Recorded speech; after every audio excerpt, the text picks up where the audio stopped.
안녕하세요, 여러분. 자식이 돈을 빌려달라고 할 때 부모 마음이 어떨까요? 모른 척하기가 정말 어렵죠. 내가 낳고 키운 자식인데 어떻게 외면할 수 있겠어요. 근데 오늘 이 시간은요, 자식한테 절대 돈 주지 마라가 아닙니다.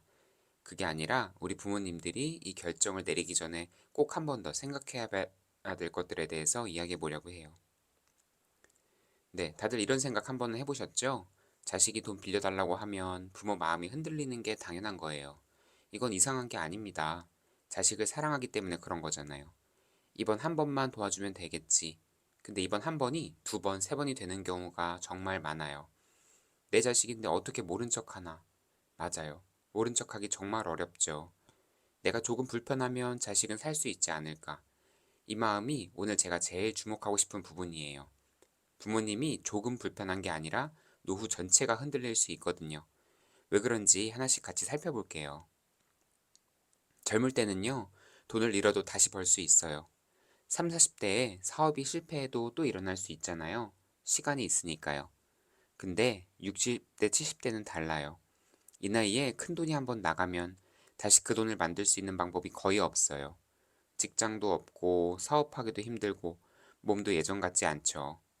그래서 노후의 돈은 단순히 숫자가 아니에요. 그 돈은 생활비죠. 병원 갈 돈이고 나중에 간병인 쓸 돈이에요. 나의 마지막 선택권이죠. 이걸 꼭 기억해 주시면서 오늘 이야기를 들어주세요. 자식이 돈을 빌릴 때 처음에는 진짜 갚을 생각으로 빌려요. 거짓말하는 게 아니죠. 근데 생각해 보세요. 부모한테 돈을 빌려야 할 정도면 이미 상황이 많이 어렵다는 뜻이잖아요. 사업이 어렵거나 대출이 많거나 생활비가 부족한 거죠. 이런 상황에서 시간이 지났다고 갑자기 여유가 생길까요? 쉽지 않아요. 그러면 어떻게 되냐? 기다리게 됩니다. 부모가. 그러다 서운해지죠. 근데 말 꺼내기도 어려워요. 자식한테 언제 갚을 거야? 하기가 참 어렵잖아요. 자식도 부담스럽고 부모도 서운하고 돈을 빌려준 순간 그 관계가 조금씩 틀어질 수 있어요. 돈 문제는 가족도 갈라놓을 수 있어요. 실제로 그런 경우 주변에서 많이 보셨죠? 여러분, 숫자로 한번 생각해 볼게요. 은퇴하고 나서 5천만 원 모아놨다고 해보세요. 많아 보이죠? 근데 매달 생활비가 200만 원씩 나가면 25개월이에요. 2년 조금 넘으면 사라지는 돈이죠. 거기다 치과도 가야 하고 자동차 수리도 해야 하고 경조사도 있고 약값도 나가고 2년도 안 돼서 그 돈이 모두 사라질 수 있어요. 근데 여기서 자식한테 3천만 원 빌려줬다고 생각해 보세요. 통장에 남은 게 2천만 원이에요. 생활비가 줄어든 게 아니잖아요. 물가가 내린 게 아니잖아요. 내 몸이 더 건강해진 것도 아니고요. 그 순간부터 노후가 훨씬 불안해지는 거죠. 부모님들 자식한테 돈 빌려줄 때 이 숫자 꼭 한번 계산해 보세요. 빌려주고 나면 내 통장에 얼마가 남는지. 자녀가 한 명이면 이 문제가 덜한데요. 두 명 이상이면 정말로 복잡해집니다. 한 자식한테 3천만 원 빌려줬어요. 나는 빌려준 거라고 생각했어요. 그런데 다른 자식은 어떻게 볼까요?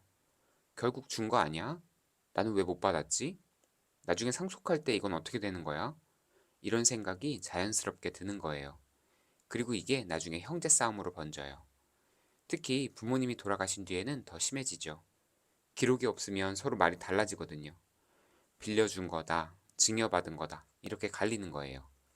그래서 제가 강조드리고 싶은 건 자식한테 돈을 빌려줄 때는 꼭 기록을 남기세요. 언제, 얼마를 어떤 조건으로. 가족끼리 너무 야박하다 싶어도 기록은 가족을 지키는 안전장치예요. 이게 제일 무서운 부분이에요. 자식이 돈을 빌려달라는 데는 이유가 있어요. 사업이 어렵거나 대출을 갚아야 하거나 생활비가 부족하거나 이런 상황에서 부모가 돈을 빌려줬어요. 자식은 당장은 숨을 쉬죠. 근데 근본 원인이 해결이 됐나요? 소득이 늘어난 건 아니잖아요. 지출 구조가 바뀐 것도 아니고요. 그러면 몇 달 뒤에 또 몇 년 뒤에 또 부족해지죠. 그때 부모 입장에서 얼마나 힘들겠어요. 지난번에도 도와줬는데 이번에 안 도와주면 지난번 돈도 못 받을 것 같고 여기서 끊으면 자식이 완전히 무너지는 것 아닐까. 이렇게 점점 더 깊이 들어가게 돼요.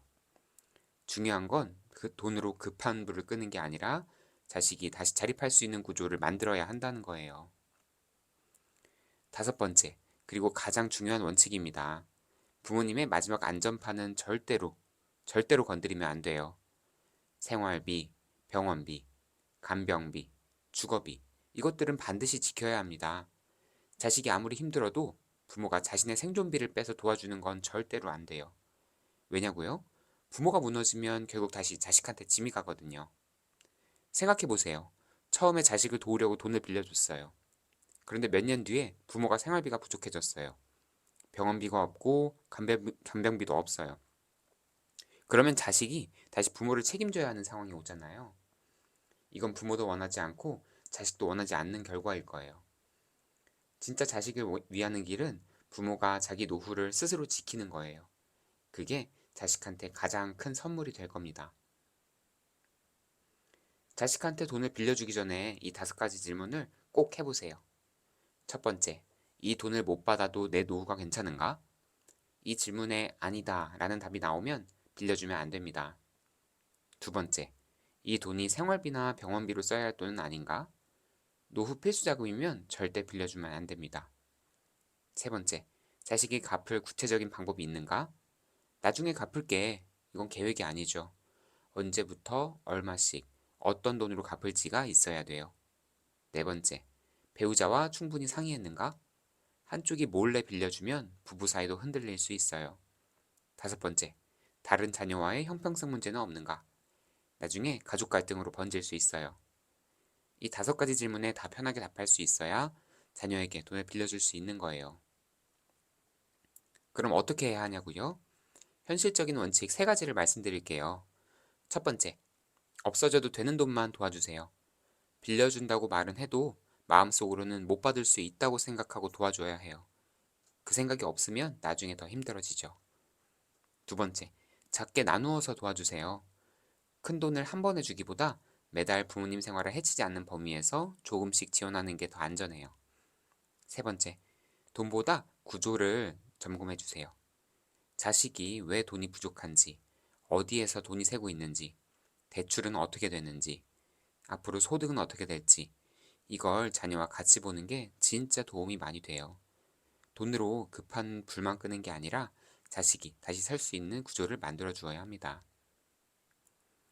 자식이 힘들 때 외면하라는 말이 절대 아니에요. 부모 마음은 자식을 돕고 싶죠. 그 마음은 당연한 거예요. 하지만 노후의 돈은 달라요.